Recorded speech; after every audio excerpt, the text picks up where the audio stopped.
It's almost like the league needed a reminder. After 2 slow weeks, week 2 and week 3, a Minnesota Fine Viking superstar Justin freaking Jefferson is back in a New York mood or Minnesota mood, whatever. Just completely blown up against the crooked Chicago Bears. And by the way, it's great to see families getting together, man, because Justin Jefferson is the father of the Chicago Bears as well as Marshawn Lattimore. That makes them siblings.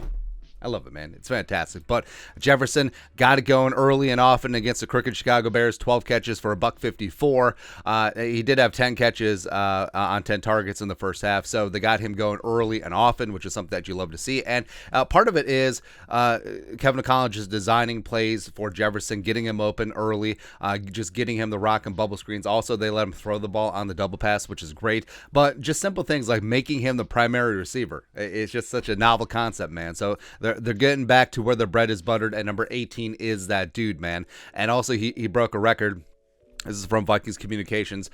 Justin Jefferson, 228 to pass Hall of Fame wide receiver Randy Moss, 226 to set the franchise record for most pass receptions in a player's first 3 seasons in the NFL. And the crazy thing about this is Moss set this in 48 games, his first full 3 seasons. Jefferson did this in 38. Just love to see it. Absolutely astonishing, man.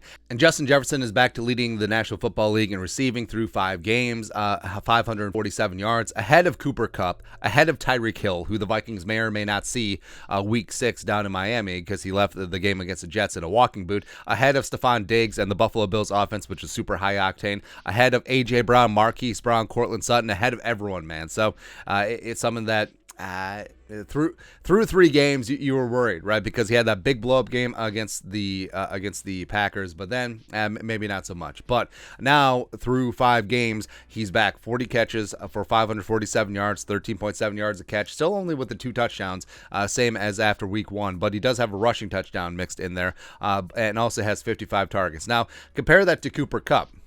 Yes, we're going to be comparing him to Cooper Kupp a lot because Kevin O'Connell, Wes Phillips are part of that 2021 Rams offense. Cooper Kupp last year winning the Triple Crown. That's where Justin Jefferson wants to be, and getting him the football as many ways as possible is what has been great about Cooper Kupp and the Rams over the last couple of years. And Cooper Kupp through 5 games last year, 37, 523, 5 on 56 targets. So JJ is actually ahead of him in terms of receptions and yards, and Kupp really took off towards the end of last season.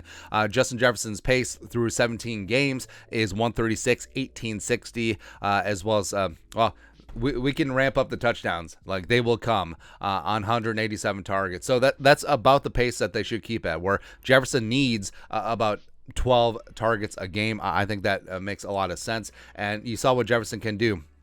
Now, when you go at him early and often in the game plan, this is what happens. He sets a career record with 12 receptions in a game, was completely terrorizing the Bears' defense. Respect, they adjusted to him in the second half, although he did make a big-time catch along that 75-yard final touchdown drive. So, I mean, Jefferson, he's back. He's back to doing Justin Jefferson things, and we can't wait to see it for the rest of the season, because this needs to be the blueprint, where Jefferson needs to get that work early and often. He needs to be a part of the scripted plays and a part of the early game plan. Kirk Cousins needs to look for him on his first read, sometimes second read, also third read. Like, it should be Jefferson, Thielen, KJ, Irv. That's what it should be. I mean, maybe that's not fair, but that is what it is. And I do think that Kevin O'Connell is wisening up. It's like, hey, no matter what happens, JJ needs to get the rock. He needs to be dynamite, man. But your thoughts are thoughts. Justin Jefferson is #good. Let us know in the comment section below. Subscribe for daily Vikings takes. Want to support the work? Put a little something in the Venmo. But till next time, Skol,